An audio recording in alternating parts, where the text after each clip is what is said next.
Bienvenue à tous à une nouvelle vidéo sur notre chaîne YouTube SAV Bravilor France. La vidéo d'aujourd'hui est un peu atypique euh, parce que nous allons vous parler non pas d'un appareil, mais de notre gamme de production d'eau chaude, notre gamme HWA. Euh, Nous allons vous expliquer dans cette vidéo à la fois le principe de fonctionnement de ces appareils et les différentes étapes euh, des, euh, à suivre lors de la première installation, lors de la première mise en route. C'est ce qui rend ces vidéos différentes et que nous allons nous appuyer tout simplement sur le mode d'emploi des appareils. Avant tout, sachez que ce mode d'emploi est unique pour une bonne partie de la gamme, notamment pour les appareils HWA6, 14 et 21. Ce sont des appareils dans lesquels on va venir puiser l'eau euh, par l'intermédiaire d'un robinet. Donc, on va tout simplement appuyer sur le levier du robinet et on pourra avoir la quantité désirée. Mais il y a aussi les appareils dits D, donc le HWA6D et le HWA14D, qui sont des appareils, donc on n'a pas de robinet, mais on a des boutons avec des quantités déjà préétablies. Euh, Si vous êtes prêts, ben, nous allons donc commencer. Je vous ai partagé l'écran de mon ordinateur. Donc là, on est sur le mode d'emploi, la présentation du mode d'emploi de ces appareils qui vous pouvez trouver sur notre site internet Bravilor en vous connectant à vos identifiants clients. Donc, comme je vous le disais, nous avons donc cette partie de la gamme qui est le HWA6, le 14 et le 21. Et ensuite, nous avons donc le HWA6D et le HW14D. Donc, le mode d'emploi qu'on présente aujourd'hui, c'est véritablement le seul mode d'emploi pour tous les appareils. Donc, si vous me le permettez, je vais donc me rendre à la première page du mode d'emploi et on va pouvoir commencer l'explication. Donc, ce qu'il faut comprendre, c'est que dès qu'un appareil neuf est mis en fonctionnement, dès qu'on branche l'appareil à l'électricité, on branche l'appareil à l'eau, euh, on va l'allumer. Le premier pictogramme qui va s'afficher, c'est celui de la figure numéro 6. Grosso modo, l'appareil vous va vous demander de rentrer l'heure actuelle. Donc, pour le faire, il faudra tout simplement appuyer sur le bouton rouge une fois.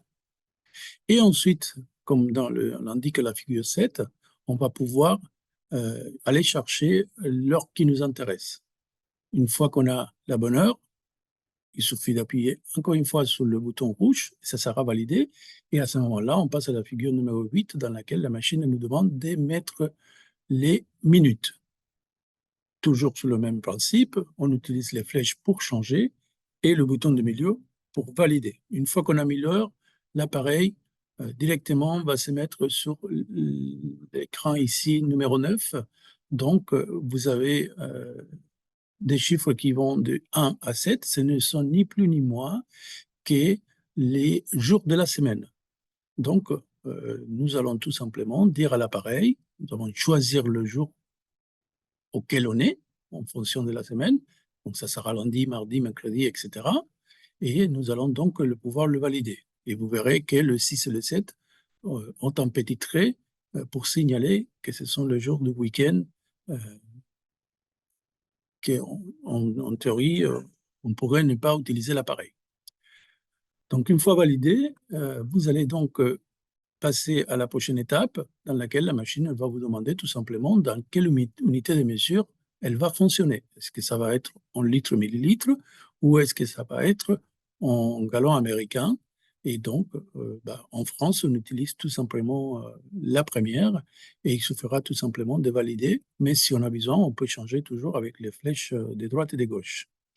Une fois que nous avons déterminé la quantité que nous allons utiliser ou la mesure des quantités que nous allons utiliser, la machine va nous demander est-ce que nous allons travailler en degrés Celsius ou en degrés Fahrenheit. Donc, encore une fois, nous allons choisir, bien évidemment, le degré Celsius, c'est la norme en France. Donc, dans la prochaine étape, c'est très important, souvent on l'oublie, à la première utilisation, l'appareil a besoin de calibrer sa température, c'est-à-dire elle a besoin de se calibrer par rapport à son positionnement et le niveau de la mer. Et pour ça, elle a besoin de comprendre où se trouve le point d'ébullition de l'eau. Donc, le plus important, c'est qu'on doit retirer le capot supérieur et le bouchon rouge qui se trouve, qui ferme la cuve.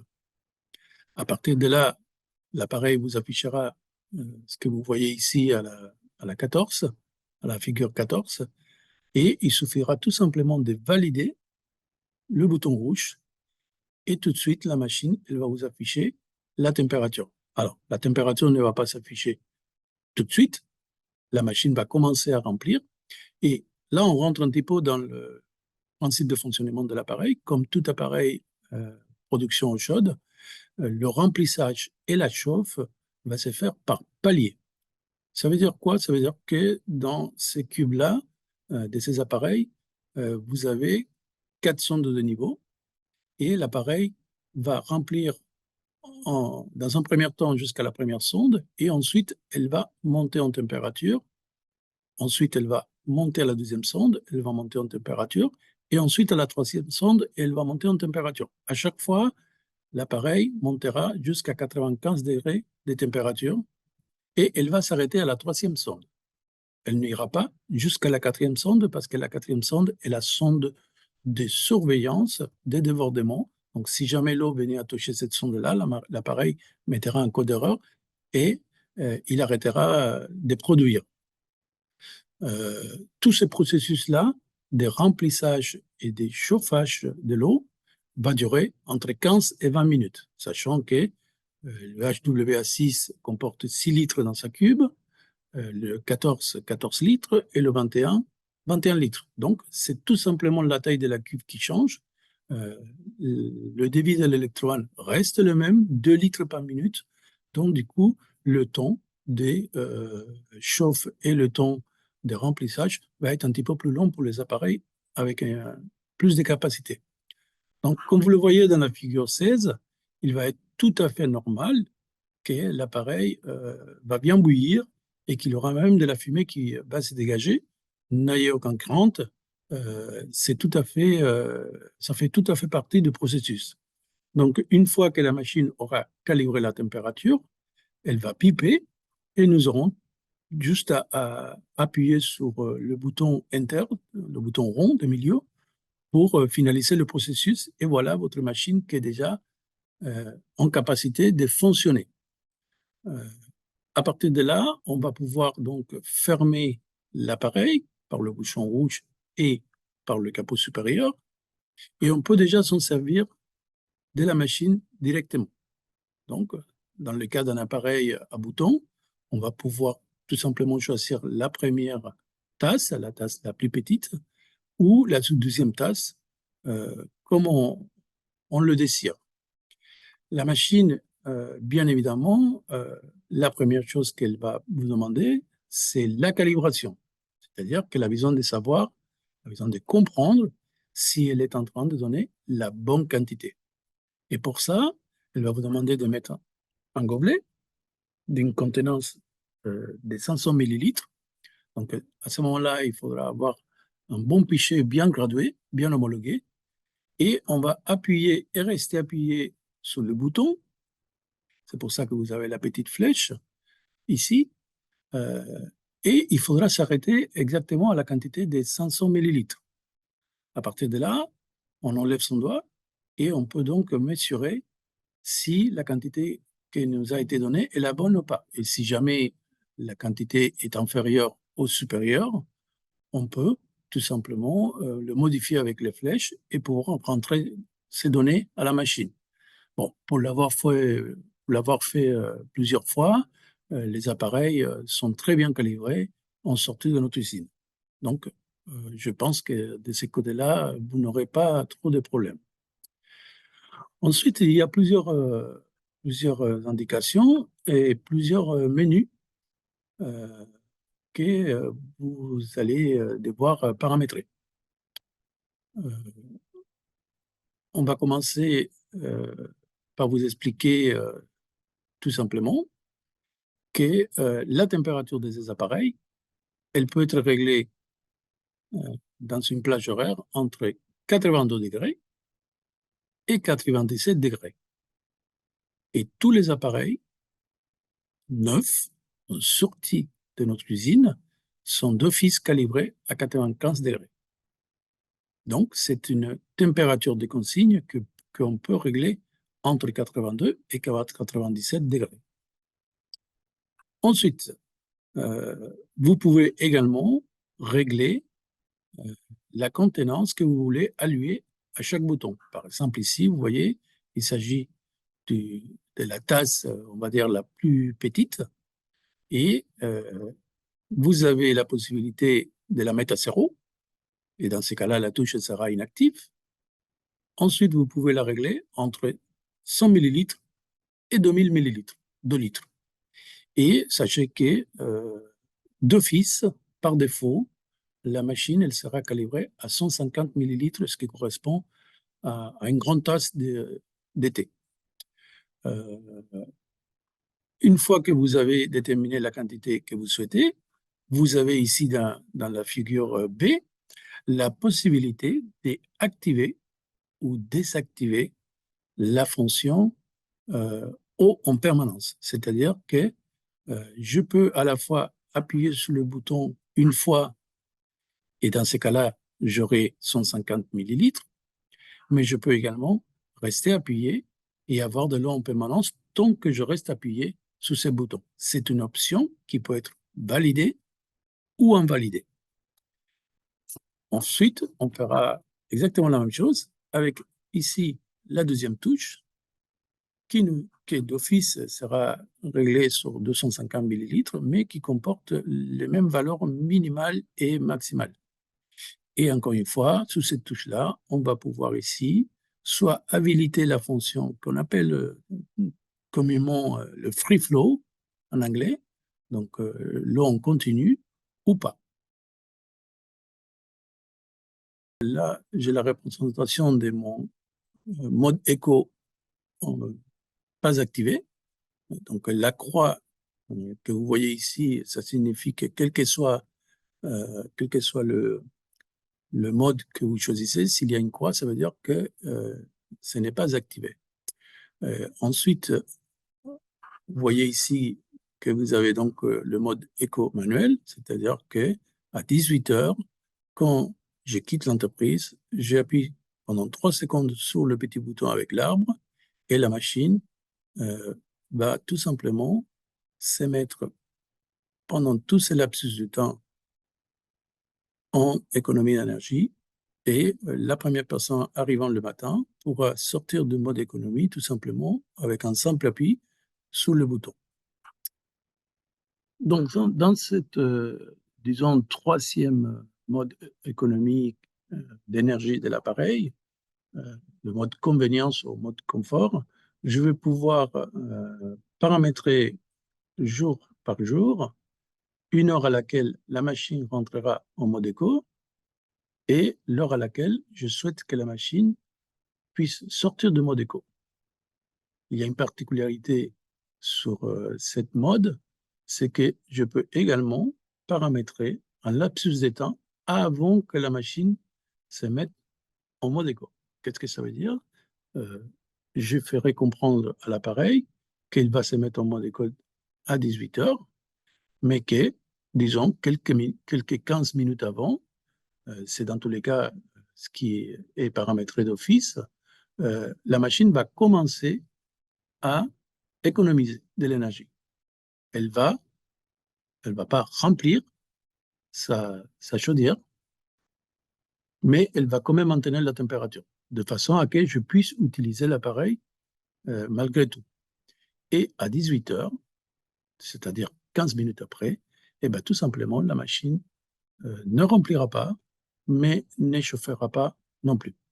C'est un mode que je peux, encore une fois, paramétrer différemment pour tous les jours de la semaine, y compris le samedi et le dimanche.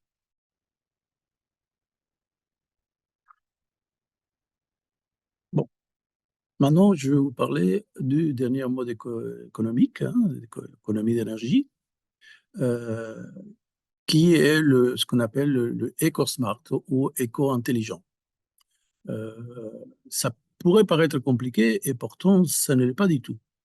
Le mode EcoSmart est exactement le mode économie, confort ou convenience, c'est-à-dire que jour par jour, je vais pouvoir allouer une heure à laquelle l'appareil rentrera en économie d'énergie, que je vais pouvoir également lui dire à quel moment elle va devoir sortir du mode économie, mais en plus, dans ce que je vous avais déjà expliqué, le mode pré-éco que je vais définir, la machine, elle va mémoriser les habitudes de l'utilisateur. Et elle va donc adapter le mode pré-éco en fonction des utilisateurs. Pour que ça soit plus simple à comprendre, disons que j'ai demandé à ma machine de se mettre en mode éco à 18 heures et de sortir du mode éco à 6 heures du matin. Donc, toute la nuit, l'appareil reste en mode éco. Et donc, je lui ai demandé d'avoir un pré-écho de 15 minutes, juste avant de se mettre en mode éco, à 18 heures.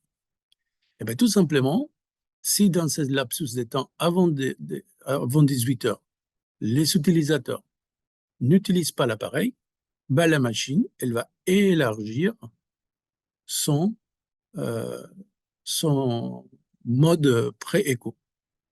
Elle va se mettre en mode écho avant. Si au contraire, euh, la personne ou les utilisateurs utilisent l'appareil pendant ces 15 minutes que je lui avais données, et bien tout simplement, elle va pouvoir le reculer un petit peu pour rester toujours active avant de se mettre dans le mode pré-éco. Sachez que, comme tout appareil, dans lequel on le sait très bien, le calcaire est l'ennemi numéro un de tout appareil, nous avons pouvoir tout simplement déterminer une alarme de détartrage. Euh, Si vous connaissez les appareils Vavilor, vous saurez que le pictogramme que nous utilisons dans tous nos appareils est toujours cette espèce de marteau, hein, qui casse quelque chose, qui casse la pierre pour symboliser le détartrage de l'appareil. Et tout simplement, quand je vais me rendre sous ce menu, je vous rappelle que pour entrer en programmation, il suffit de rester appuyé sur le bouton rouge ici 3 secondes. Et en utilisant les flèches, je peux venir à la page ou au sub-menu dans lequel je veux travailler. Donc dans le sub-menu compteur d'entretien, je vais pouvoir donc, après avoir fait un test carbonate pour connaître la dureté de l'eau euh, de l'endroit où l'appareil va être utilisé, je vais pouvoir lui donner donc une alarme euh, qui, d'office, comme toutes nos machines, est toujours mise à 1000 litres d'eau, mais qui pourra être mise de zéro, c'est-à-dire inactive, jusqu'à 10 000 litres. Des effets, pour poser l'exemple, si je détermine que par rapport à la quantité de calcaire contenue dans l'eau de chez mon client, euh, je vais avoir besoin de faire un détartrage tous les 7000 litres, ben, tout simplement, c'est cette quantité-là que je vais entrer à la machine et elle va comptabiliser la quantité de litres consommés et à 7000 litres, elle va demander à faire le détartrage. Ça sera tout simplement une alarme euh, il est bien évidemment fortement conseillé d'étartrer votre appareil au bon moment pour éviter des pannes qui puissent apparaître par la suite. Euh, Ce n'est pas la seule option que vous pouvez mettre. Bien sûr, cet appareil étant connecté à l'eau, vous pouvez également utiliser une solution filtration d'eau. Euh, je ne dirai pas les marques, mais vous les connaissez. Euh, Tout simplement, bah, sous le même principe, je vais pouvoir choisir euh, ici le picto euh, du filtre et quand je veux le valider, il va à nouveau me demander la quantité. C'est encore de 0 à 1000 litres d'eau, à 10 000 litres, pardon, et 1000 litres, c'est la quantité par défaut euh, de tout appareil. Et donc, je vais pouvoir avoir une alarme pour savoir quand est-ce que le filtre doit être remplacé. Petit détail, comme on le dit toujours, euh, même quand un appareil est protégé par un filtre, il est toujours conseillé à chaque changement de filtre de faire une procédure de détartrage. C'est une procédure d'entretien préventif qui permet de maintenir l'appareil en bon état de fonctionnement. L'un des sous-menus de la machine euh, nous permet de faire une calibration des températures à tout moment et non pas qu'au moment où on installe l'appareil. Disons que pour une raison quelconque, euh, par exemple, la carte principale de l'appareil, qui est à la fois la tête pensante mais aussi l'exécutant, a été changée et que j'ai besoin à nouveau de déterminer le point d'ébullition de l'eau. Je peux tout simplement me rendre dans ce menu-là et valider et suivre les mêmes étapes que celles que j'ai suivies quand j'ai installé la machine, à savoir que pour faire cette calibration, il faut que j'enlève le bouchon rouge et le plateau supérieur. Et à ce moment-là, il faudra tout simplement tenir quelque chose encore à l'esprit, c'est que il faut que ma chaudière soit minimum à 50 degrés, pas au-delà de 50 degrés. Euh, il faut, dans ces cas-là, vidanger euh, la chaudière au moins jusqu'à la moitié et le laisser refroidir avant d'enclencher cette procédure de détermination du point d'ébullition. Voilà donc pour cette vidéo sur notre gamme eau chaude automatique. J'espère qu'elle vous sera utile, qu'elle vous permettra surtout d'installer convenablement les appareils euh, de notre marque et qu'elle vous permettra aussi, bien évidemment, de maîtriser entièrement la programmation des appareils. Donc, je vous souhaite une bonne installation et je vous dis à une prochaine vidéo. Au revoir.